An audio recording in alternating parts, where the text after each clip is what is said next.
Happy Monday, everybody. Giving you another tip to help you kick off 2024 with a bang in your real estate business. This week's tip is to take the time between now and January 1st to go through your CRM, your database, your contact list, your sphere, whatever word you put on it, your list of people that know you, like you, and trust you, or that you have developed over the years. Go through that list between now and the first year. Get through every single name, and I want you to very intentionally decide where that person is in terms of follow-up, where that person is in terms of your marketing plan for next year, how frequently you need to be in touch with that person. Is that person even still in the house that you think they're in?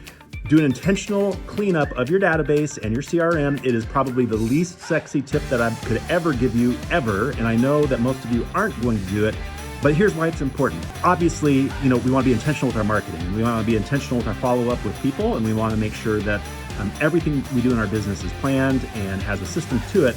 But even more importantly than that, I find that this practice actually forces us to have sort of an awareness around each of those people in your list, in your phone, in your social media, in your contacts, wherever you keep that information. It kind of forces you to actively think about them. And I found more often than not that I'm like, oh my goodness, I haven't thought of that person for so long. I wonder how they're doing. I should reach out and contact them and wish them a happy holidays. I think that is perhaps the best part of this whole exercise of cleaning up your database, is it actually kind of gets you into a mindset and a mode of following up with each of those people, perhaps people that you haven't talked to in a long, long time. And it gives you a really good excuse this time of year to say, hey, I was just thinking of you. I'm going through my list of folks, and I have to tell you, I haven't talked to you in a long time. How are things?